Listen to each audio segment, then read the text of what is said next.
Hey guys, it's Ryan here with HobbiesofaMan once again, and today we're going to be doing our haul video. So I'm going to show you guys on my desk, but before that, I did want to show you one thing that I got this month that I can't really show you on my desk because it's kind of unwieldy to do so, and that would be this really cool poster that I got about, or from Cariman, which is a Mexican comic book that is really old. I explain it in the video later on, so feel free to go to the comic book section and only look up for this image.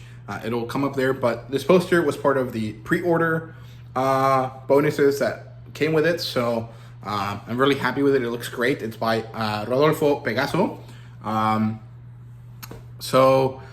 Yeah, it's really great, and this is the first thing that I wanted to show you guys, and that's basically it. I'll see you guys in the rest of the video. So see you guys in just a second. Okay guys, so let's start with the digital stuff here. So let's open up my Kindle. Here's the comic book stuff first, which is just this one I got for free. And then if we go here, I bought the Humanoids Humble Bundle. So it comes with a bunch of Carthago, and then Sirens of the North Sea, Dog Days, Retroactive, Space Bastards, Retina, Exo, Luisa, Count, Red Hand, Book of Chaos, Pandemonium, Bramble, Retro World, which is some of the Meta Baron stuff, if I remember correctly. It's like the Mobius sci-fi stuff. Wings of Light, Omni, which are single issues. In Vitro, which is something I'm not interested in, but it was part of the bundle, so I might as well get it.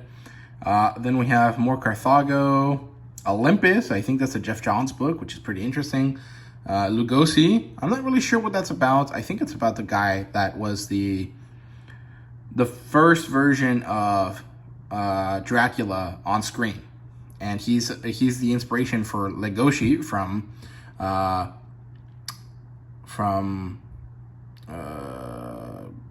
what's it called? Beastars. Thick Skin, I think that's another one of those Meta Baron books. We have Meta Baron itself, MPLS Sound, Swine, Fraternity, Chasing Echoes. Let me make this bigger. Ignited, Before the Inkle, Orion's Outcast, River of Ink, Little Josephine, The Inkle, Metal Hurland, which is the French version of Heavy Metal. But this one is only the ones in English before they became Heavy Metal, I guess. I'm not really sure. Jeff Johns is in that, so I'm not really sure how that works. I Am Legion. I don't think that's related to anything that I know. Armies, Muse, which is one I was pretty interested in. Legends of the Pierced Veil. Hedy Lamarr, that's an actress, so I'm guessing it's like a biographical comic book. Book of Chaos, Retina, Macno, I think, or Macho. I'm not really sure how to say that. Tiki. More Inkle stuff. Off-World Blues, 1,000 Faces, Miss Better Living, Twilight Man, Versailles, Alice on the Run, Fires of Theseus, Chronophage, and Miss, Better Living Through Crime, and then finally Asphalt Blues. So that's it for the comic books. That Humble Bundle is pretty cool. If you missed out on it, sorry. I don't know that there's a way to get back to being able to get it. I'm not really sure how it works.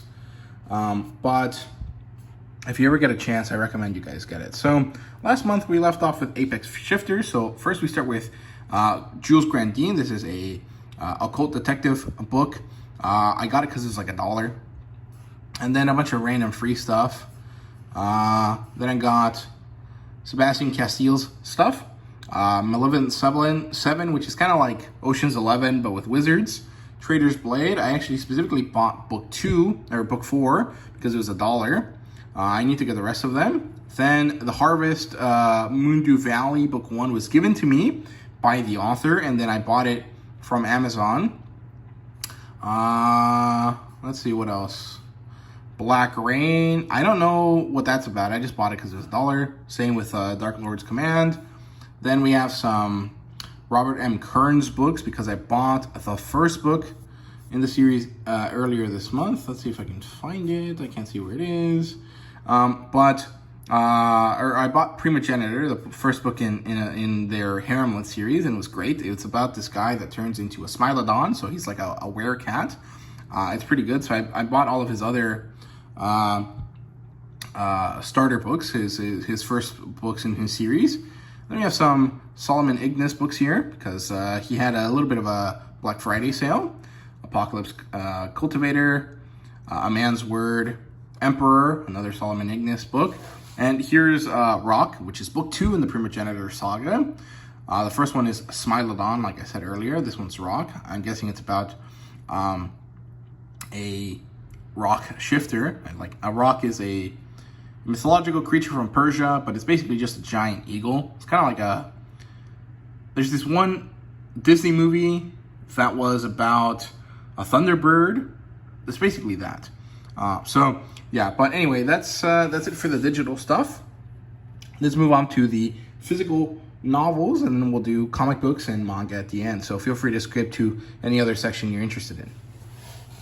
So in terms of physical novels, I got Bran McMorn, The Last King. This is all of the Bran McMorn stories by Robert E. Howard. So this is one of the books in the collection. Let me see if I can find all of the collection.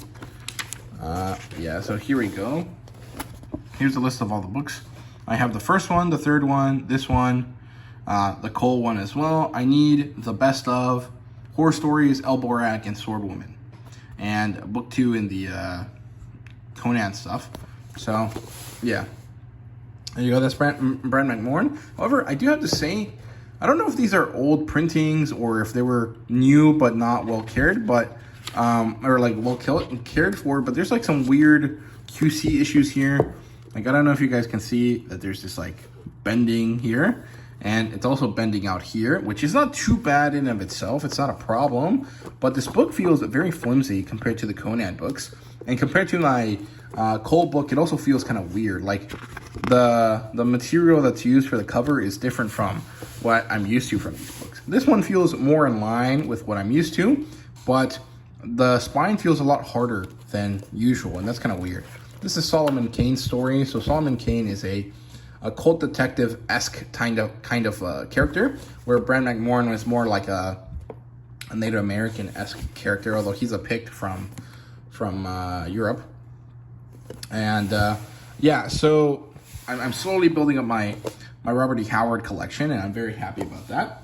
And then the only other physical novels that I got this month are this box set here, Towers of Midnight, Memory of Light, and A New Spring. And I actually really appreciate that they give you so much space here, because if you guys aren't aware, usually these box sets are made so that they're pretty tight, but then that becomes a problem because when you start reading books, you actually expose them to moisture and stuff like that, and so the books expand over time.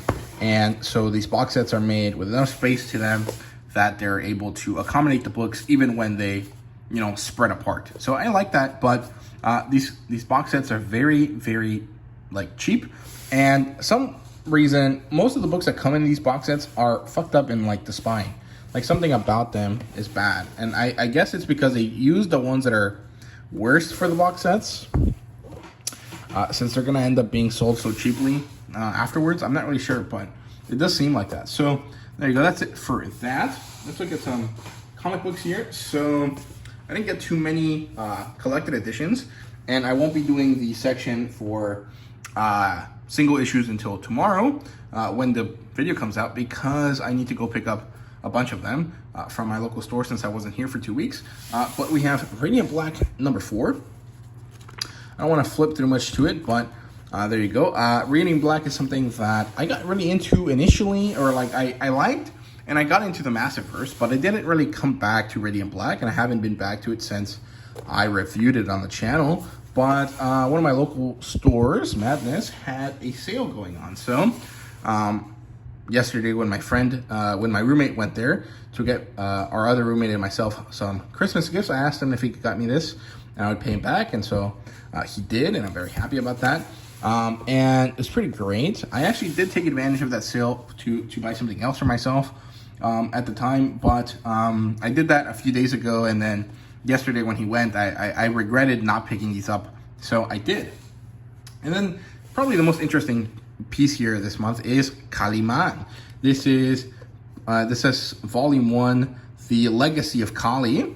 And Kaliman is a Mexican comic book hero. From around the 60s, he was a very long-running series. He was very popular across all of Latin America. I think he even made it to Europe, but he never got around to coming to the US. This cover here is made by Rodolfo Pegaso, who is a very well-known Latin American erotic artist. And he also does comic book art. He mostly does covers, but he also does weekly comic strips for Edgar Rice Burroughs Inc. He did the covers, but he did not do the interiors. He did this postcard though, and the poster as well that I showed you guys earlier. It's the same as this, but it looks really, really great. So yeah, these are pastels, I think, or oil pastels. And yeah, so these people are the ones that own the license of Kaliman. This is Kaliman. It's written by Exahib, with Edgar David Aguilera and Jose Vasquez Morejon helping, inspired by Kaliman, El Hombre Increíble, which means Kaliman, the Incredible Man. And the art here is done by Roberto Castro for you guys in English, who I think works with DC and Marvel nowadays. And yeah, so each issue had a cover by Rodolfo Pegaso. So those are the front matter, and then Castro's artwork is pretty bog standard, like comic book art here, and it's really interesting. But Kaliman's history is really cool because it was made by Cuban guys who moved to Mexico. They were around during the emergence of the radio, and so they started developing radio shows. And one of the radio shows that they developed was Kaliman, the Incredible Man, and he became a very popular character.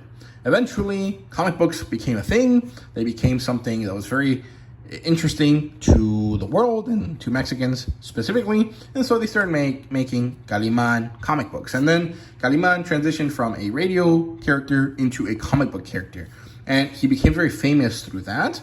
And very, very, very many people in Mexico know Kaliman very clearly. And it's been many years since a Kaliman book was released, but last year the owners of the license decided that it was time to bring Kaliman back, and so they did. And this is the first book that does that. There's actually been a few other printings of some of the original stories, but this is the first modern telling of a Kaliman story. So it's very cool, very interesting. The material here is not as different as you would think from an American comic book, but it doesn't have the same level of like fancy quality to it that you would expect from American comic books. Like the cardstock is different, but the paper is more or less the same. So yeah, that's it for this section. I'll do the comic book issues separately, and I'll stitch it back in. Okay, let's do the comic books. So here we have Forge number 6. It's the last one. I don't know if this is the end of the story or not. I have not read these. I've been waiting for them to pile up. But I really like the art style here, and the colors a lot. So there you go. That's it for that. Let's look at the stuff that I just bought today, and then we'll look at the stuff that I already read. So here's Green Arrow number 6. Conan number 5. Wrong Kind of Righteous, Barbaric, wrong kind of righteous. This is by Nicholas Ames and Michael Morrissey. So Nicholas Ames is the guy that did Kings of the Wild. It's a popular novel, and I'm excited about that one a lot. So yeah, here's Wonder Woman number 3. I love the artwork here, but I always find annoyance in like the inconsistency of how they draw female characters. Because guy characters usually always look the same amount of buffness when they're drawn by one person. But sometimes I've noticed that some of the female characters don't necessarily always look the same. And I think it's because of who they're using as a reference. And I'm not really sure if that's true or not. But I have noticed that the size of Wonder Woman's chest has changed a lot during this the first 2 issues. So hopefully it doesn't really happen in this one, but we'll see. We have Justice League versus Godzilla versus Kong. I've heard that this is not that great, at least this issue, and I hope that that isn't the case, but it is what it is if it is, right? So, yeah. I just showed you a bunch of ads, sorry. Here's Dead Lucky number 10. Very excited about this one. I love Dead Lucky. I don't really like the story sometimes. Like, it feels like it's too slow sometimes, and then other times, like, it needs something else to it, but I really like the idea of Dead Lucky a lot. Here's Sheena number 3. The covers still end up being more or less the best thing about the story, but I like this story much better than the second Barbarella story that we got earlier this year. So yeah, here's Mothman number 3. I've been collecting these Frank Frazetta books because I enjoy the covers specifically, but this story is not too bad, but it is kind of weird. And then let's look at the stuff that I bought and already read. So here's Heatseeker number 4. This is the end of the story. Here's the Sacrificers number 4. No One number 6. Transformers number 2. Blue Beetle number 3. I love this story. Red Sonja number 5. Hexagon Bridge number 3. And I really hope that when they publish this in a trade, they'll actually make it the right size, because it's not. Same thing with the Saint Seiya book, but I doubt it, because even the Sumerian books that they have, which are also European sized, are not printed in a European size in the hardcovers. They're printed in a normal comic book size. So yeah, and then here's Unnatural Order number 1. And there you go. That's all the comic book issues. So I'll see you guys in the rest of the video, and thank you guys very much for watching. But now let's move on to the manga. So I have a lot of manga this month, mostly by accident, and mostly because my parents went to Mexico at the end of last month. They got me some stuff, and I got my hands on it now. So first of all, I'll start with the biggest thing I got here, which is Ghost in the Shell fully compiled. This is actually what I got myself for Black Friday. It was about $22, I think, $23, and I had a $15 coupon because my parents ordered something for me for my graduation, because I graduated from my bachelor's degree in December, and the thing they bought me didn't come with something, and so I called Amazon, and they couldn't solve the issue, so they just gave me a coupon for $15, and so I used it to buy this and to buy another thing that isn't really relevant to the channel, so I'm not going to talk about it, but I got this basically for $15, which is awesome. It's pretty great.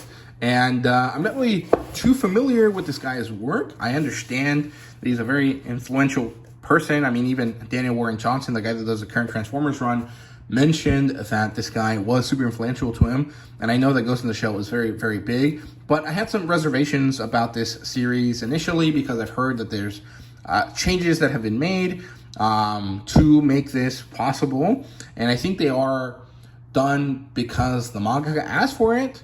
But the fact that we can't really get our hands on the original book kind of sucks, right? The original version that the manga originally created is no longer available. And I find that to be kind of not the great.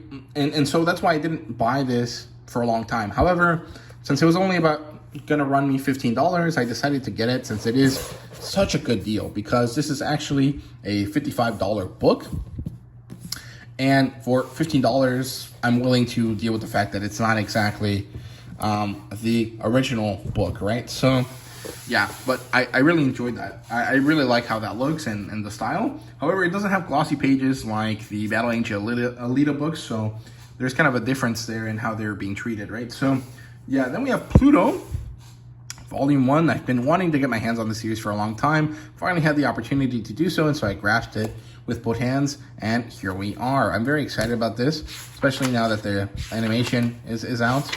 I have not watched the animation, or the anime, but I'm very excited to do so. And this art style, even though it's not the same, does still remind me of the one from Adam the Beginning, so I like that. I think that kind of continuity across different versions of the story are really good. We have Ogami Can't Keep It In. This is a sex positive-esque kind of high school romance series with a stupid, awkward girl character and, you know, a cool guy. And it sounds fun, so I picked it up. We have Tsugumi Project number 3. I really like this cover. He just looks so crazy. But yeah, I don't really have too much to say about Tsugumi Project. It's a really interesting book. The art style is really cool. It does really feel like a European style comic book, but it's manga through and through. It's even made by a Japanese artist. Here we have Witch Hat Atelier Kitchen. I actually ended up getting this at Walmart, which is really surprising. But Witch Hat Atelier is definitely on the rise, and this extra second series spin-off thing is great to have. So yeah, I really like foodie manga, so that's gonna be great to combine foodie manga with Witch Hat Atelier, which is one of my favorite series because it's just so wonderful. We have Miss Dragon Maid in color number 2. Again, this is a really tight spine here. It's really hard, and I did crease my other one, so hopefully I don't crease this one while I'm reading it, but I'm very happy about this one. Hopefully we get a triple chromatic edition to round out the series, but the selection here seems pretty interesting. It picks up right after the selections from last time, and I'm happy with that in the sense that, like, it's good, but we should really have another one that focuses on the early chapters. And I am really sad that we don't have one that does. So, yeah, then we have Bright Story number 5. I love Bright Story. The artwork is phenomenal. And hopefully I get to finish collecting the rest of the series next year because I really want to. So, there you go. That's Bright Story number 5. Then, here's what I bought for myself at my local comic book shop that I was talking about. So here we have Omnibus number 4 of Fire Force. I'm actually missing Omnibus 3. I didn't know that when I bought these, so I fucked up, but it is what it is. Here's Omnibus number 5. And here's number 6. So I am more or less caught up to the Omnibus releases of Fire Force. I do find them to be the superior version, even if they are less...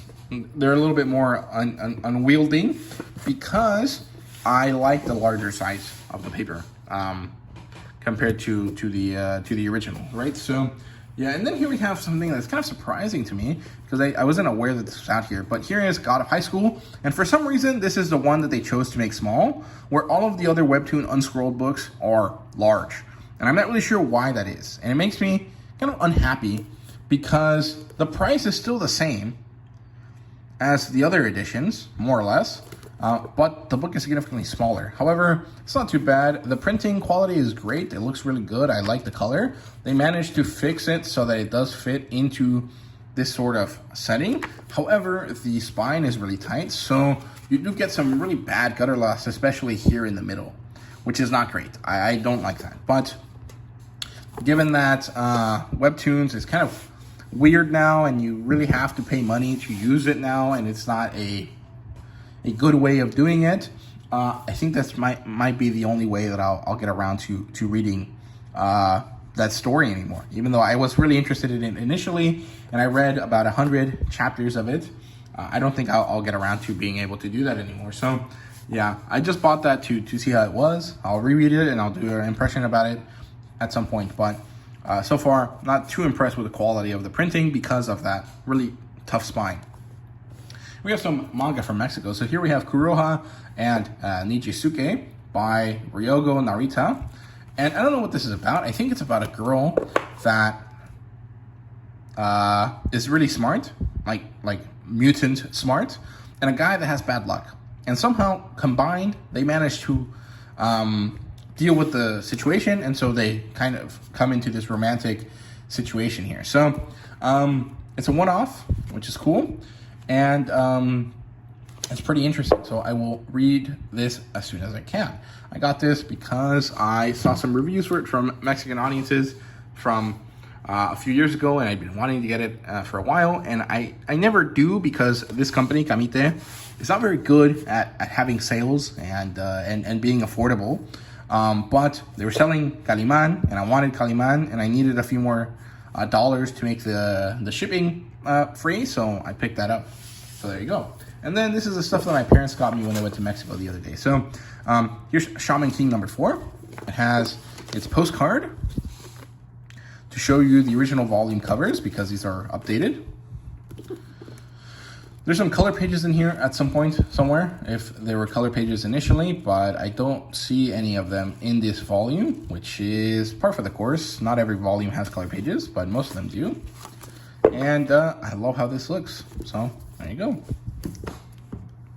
And then probably the most interesting bits here from that little haul is Slam Dunk. So here's number 4 and number 3 and number 4 and number 5 and number 6 and number 7. And this one's kind of weird. It's like a doctor where all the other ones are basketball players, but it works out.